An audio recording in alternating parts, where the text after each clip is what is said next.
ጤና ይስጥልኝ። ይህ ባና ሚዲያ ነው። ከባና ሚዲያ ለዛሬ ያዝናቸው ዘገባዎች አሁን ማስደመጥ ጀመርን። አበይት ነጥቦችን በቅድሚያ የደቡብ ግንባር ዋና አዛዥ ጀነራል ዮሐንስ ጆን መዲድ የትግራይን ሕዝብ በጦርነት ማጥፋት ያልቻሉ ጠላቶች ለስልጣንና ለግል ጥቅማቸው ሲሉ ሕዝባቸውን አሳልፈው የሰጡ የትግራይ ተወላጅ ባንዳዎች በመጠቀም ሕዝቡን ለማዳከም ሌት ተቀን እየሰሩ መሆኑን ገለጹ። ጠላት አሁንም ደጃፋችን ደርሷል በማለት ለሰራዊቱ ትዕዛዝ ሰጥተዋል። በቀዳሚነት ወደ እናንተ ይደርሳል።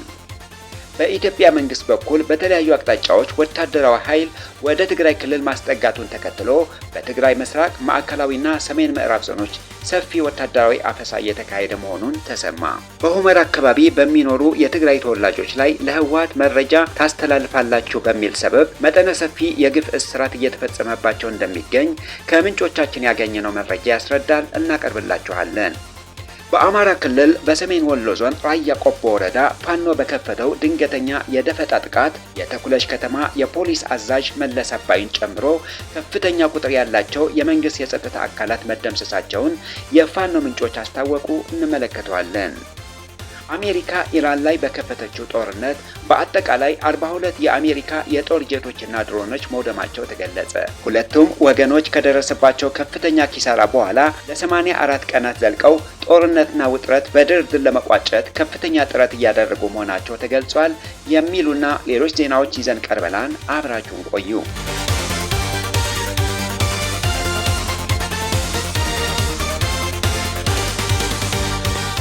የትግራይ ሰራዊት ደቡብ ግንባር አዛዥ ጀነራል ዮሐንስ መዲድ የትግራይ ህዝብ ለማዳከም ከትግራይ የከዱ የብልጽግና ርዝራዞች እየሰሩ ነው አሉ።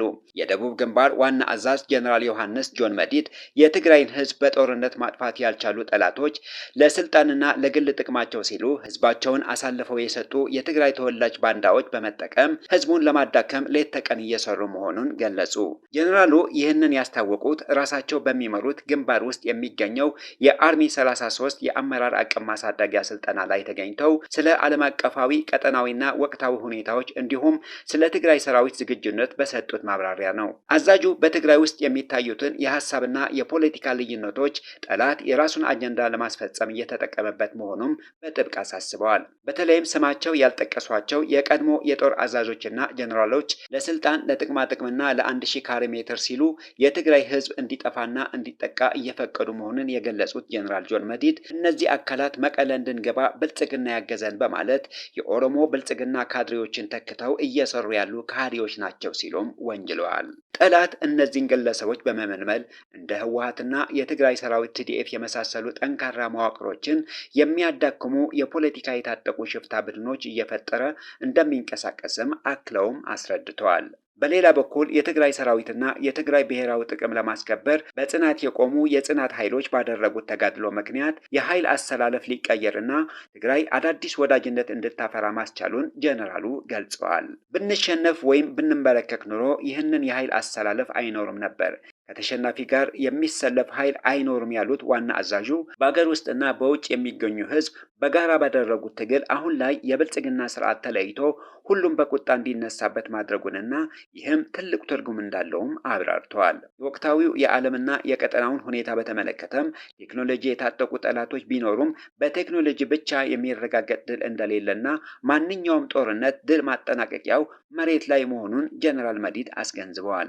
በመሆኑም የህልውና ዋስትና ለማረጋገጥ ህዝቡ በአንድነት መታገል እንዳለበትና ሰራዊቱም በቴክኖሎጂ በስነ ልቦና እንዲሁም በአካል ብቁ ሆኖ መዘጋጀት እንደሚገባ ትዕዛዝ ሰጥተዋል። ከዚህ ቀደም የምዕራብ ግንባር ዋና አዛዥ ጀነራል ምግበይ ኃይለ ተመሳሳይ መግለጫ ሰጥተው እንደነበርም አይዘነጋም። የትግራይን ውስጣዊ ችግሮች የገመገሙት ጀነራል ጆን መዲድ በትግራይ ውስጥ እንደ ማህበረሰብ የነበሩትን የክብር እሴቶች የሚያዋርዱ ድክመቶችና ሙስናን ለማስቀረት ስር ነቀል የለውጥ ስራዎች መከናወን እንዳለባቸውም ጠቁመዋል። አዛዡ አክለውም ጠላት አሁን ደጃፋችን ላይ መሆኑን ተገንዝበን ሁላችን በጋራ የመመከትና የአስተሳሰብ አንድነት የመገንባት ግዴታ አለብንን ሲሉ አዘዋል።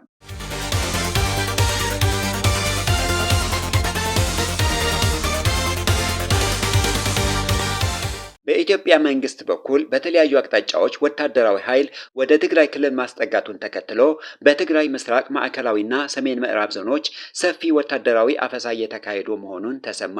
በሁመራ በሚኖሩ የትግራይ ተወላጆች ላይ ለህወሓት መረጃ ታስተላልፋላችሁ በሚል ሰበብ መጠነ ሰፊ የግፍ እስራት እየተፈጸመባቸው እንደሚገኝም ሰምተናል። በፌዴራል መከላከያ ሰራዊት ዘመናዊ ትጥቅ የታጠቁና ራሳቸው የትግራይ ሰላም ኃይል ብለው የሚጠሩ ታጣቂዎች በአፋርና በጸለምት በኩል ወደ ትግራይ ክልል ለመግባት የክተት ትዕዛዝ እየተጠባበቁ እንደሚገኙ ምንጮች ጠቁመዋል። በተመሳሳይ መልኩ የተከዜ ዘብ የተባለው ስብስብ የትግራይ ተወላጆች ተከዜ እንዳይሻገሩ ለመከላከል ከመከላከያ የተሰጠው መምሪያ በመቀበል ለዘመቻ ዝግጁነት እያደረገ መሆኑም ገልጸዋል። በተከዜ ዘብ አማካኝነት በሁመራ አካባቢ በሚኖሩ የትግራይ ተወላጆች ላይ ለህወሓት መረጃ ታስተላልፋላችሁ በሚል ሰበብ መጠነ ሰፊ የግፍ እስራት እየተፈጸመባቸው እንደሚገኝ ከምንጮቻችን ያገኘነው መረጃ ያስረዳል። በተጨማሪም የአማራ ብልጽግና 30ኛው የሚሊሻ ምስረታ በዓል በማክበር ላይ መሆኑን ተገን በማድረግ በርካታ ቁጥር ያላቸው ታጣቂዎችን ወደ አካባቢው እያሰፈረ እንደሚገኝና ይህም በትግራይ ተወላጆች ላይ የሚፈጸመው በደልና እስራት አባብሶታል ተብለዋል። የትግራይ ሰራዊትም ከየአቅጣጫው የሚሰነዘርለት ጥቃት ለመመከት ተፈናቃዮች ወደ ቀድሞ ቀያቸው ለመመለስና የክልሉን ግዛት ለመመለስ በተለያዩ የትግራይ አካባቢዎች የወጣቶች አፈሳ እያካሄደ መሆኑን ተነግረዋል። በዚህ አፈሳ በዋናነት ወደ ማሰልጠኛ እየተወሰዱ ያሉት ቀደም ሲል የሰራዊት አባል የነበሩ በዲዲአር ሂደት ውስጥ ያለፉ እንዲሁም ቀድሞ ከሰራዊት ወጥተው የነበሩ አባላት እንደሆኑም ታውቀዋል።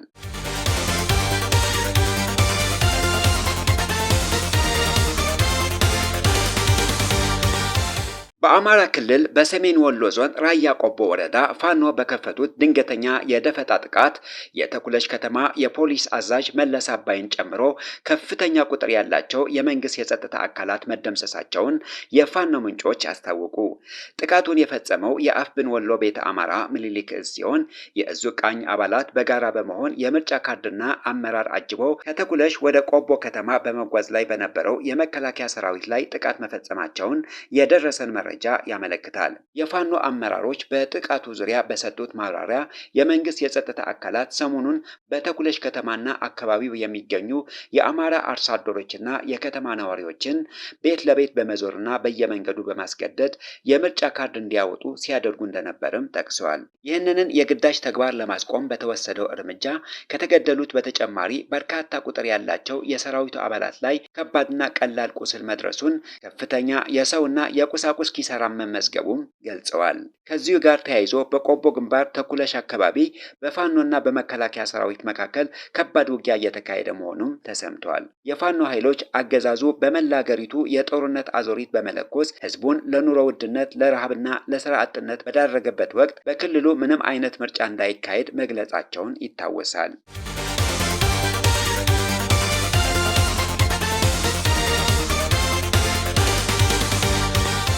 የሱዳን ሉዓላዊ ምክር ቤት የምክር ቤቱ ሊቀመንበር ጄኔራል አብደልፈታህ አልቡርሃን በባህሬን አደራዳሪነት ከተባበሩት አረብ ኤሚሬቶች ጋር ሊደረጉ ስለሚችሉ ድርድሮች አስተያየት ሰጥተዋል መባሉን አስተባበሉ። የሉዓላዊ ምክር ቤቱ የኮሚኒኬሽን ቢሮ ባወጣው መግለጫ ጄኔራል አልቡርሃን በቅርቡ ለማንኛውም የሀገር ውስጥ ሆነ ዓለም አቀፍ የሚዲያ ተቋም የሰጡት መግለጫ የለም በማለት ሚድል ኢስት ላይ በተባለው የዜና ወኪል በሳቸው ተሰጥቶ የወጣው አስተያየትን ውድቅ አድርገዋል። ይህ ማስተባበያ የወጣው ባህሬን በሱዳን የእርስ በርስ ጦርነት ሳቢያ ላለፉት ወራት በካርቱምና በአቡዳቢ መካከል ተፈጥሮ የነበረው ከፍተኛ ውጥረት ለማርገብና ለማስታረቅ እየጣረች ነው የሚሉ መረጃዎች በወጡበት ወቅት ነው። እንደ ዘገባው ከሆነ አልቡርሃን በቅርቡ ወደ ሳውዲ አረቢያ፣ ኦማንና ባህሬን ያደረጉት የባህር ሰላጤ ሀገራት ጉብኝት በሱዳንና በተባበሩት አረብ ኤሚሬቶች መካከል የግንኙነት መስመሮችን ለመክፈት የተደረገ ጥረት አካል ነበር። ዘገባው አልቡርሃን ሰጥተውታል ባለው አስተያየት አቡዳቢ ለፈጣን ድጋፍ ሰጪ ኃይሎች RSF የምታደርገውን የተባለው ድጋፍ የምታቆም እንዲሁም የሱዳንን ሉዓላዊና አንድነት የምታከብር ከሆነ ከኤሚሬቶች ጋር ለውይይት ዝግጁ መሆናቸውን ጠቁሞ ነበር። ይሁን እንጂ የሱዳን ባለስልጣናት እንዲህ አይነት አስተያየት ፈጽሞ አለመሰጠቱ በጽኑ ተከራክረዋል። በተመሳሳይ ጊዜም የተባበሩት አረብ ኤሚሬቶች በጎረቤት አገራት ማለትም በቻድ፣ ሊቢያና ኢትዮጵያ በኩል ለፈጣን ድጋፍ ሰጪ ኃይሎች RSF ወታደራዊና ሎጂስቲክ ድጋፍ እያደረገች ነው በማለት ለረጅም ጊዜ ሲያቀርቡት የቆዩት ክስ እንደቀጠሉበት ገልጸዋል።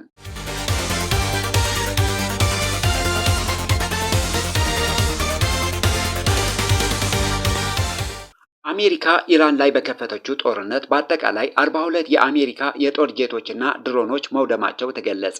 ሁለቱ ወገኖች ከደረሰባቸው ከፍተኛ ኪሳራ በኋላ ለ84 ቀናት ዘልቀው ጦርነትና ውጥረት በድርድር ለመቋጨት ከፍተኛ ጥረት እያደረጉ መሆናቸው ተገልጸዋል።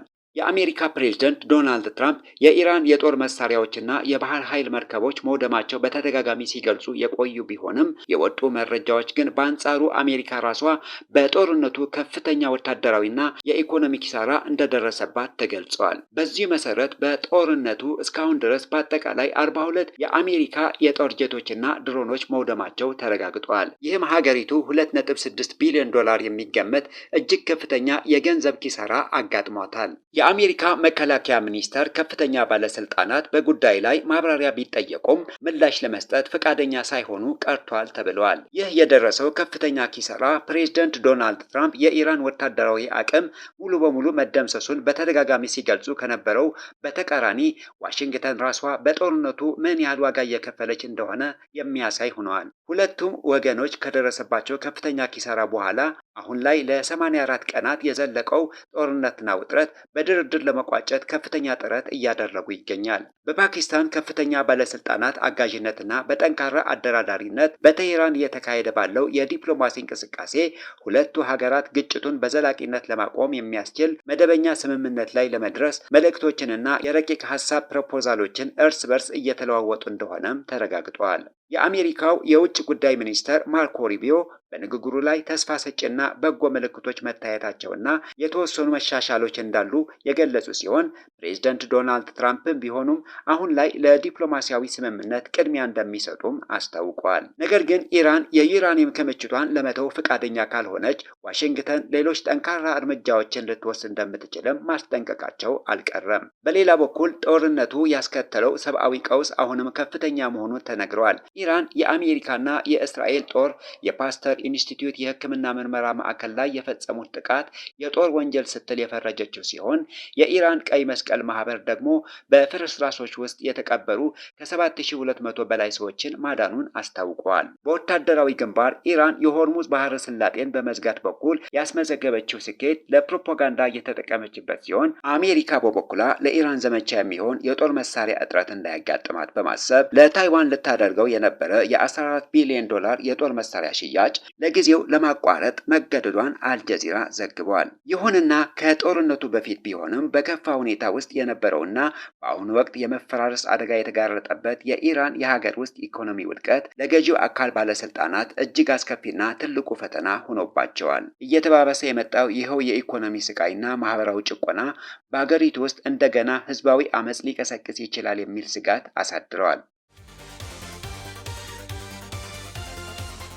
የተከበራችሁ የባና ሚዲያ ተከታታዮች ለዛሬ ያዝናቸው ዜናዎች እነዚህን ይመስሉ ነበር። ስለተከታተላችሁን ከልብ እናመሰግናለን። መረጃዎቻችን ለሌሎችም እንዲደርሱ ቪዲዮውን ላይክ እና ሼር ማድረጋችሁ እንዳትረሱ። ለቻናላችን አዲስ የሆናችሁ ደግሞ ሰብስክራይብ በማድረግ የቤተሰባችን አካል ይሁኑ።